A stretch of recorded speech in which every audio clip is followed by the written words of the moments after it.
el son del sopilotito. Ahí me puse a escuchar el son del sopilotito. El sopilotito se fue para arriba.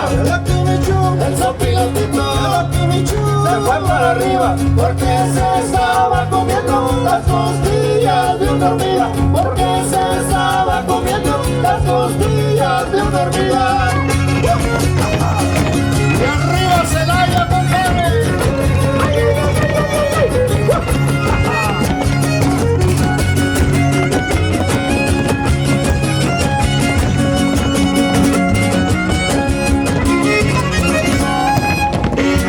Ándale, pues ahí quedó. Ahí quedó por ahí, bien bailado por las niñas. A ver las niñas que participaron en este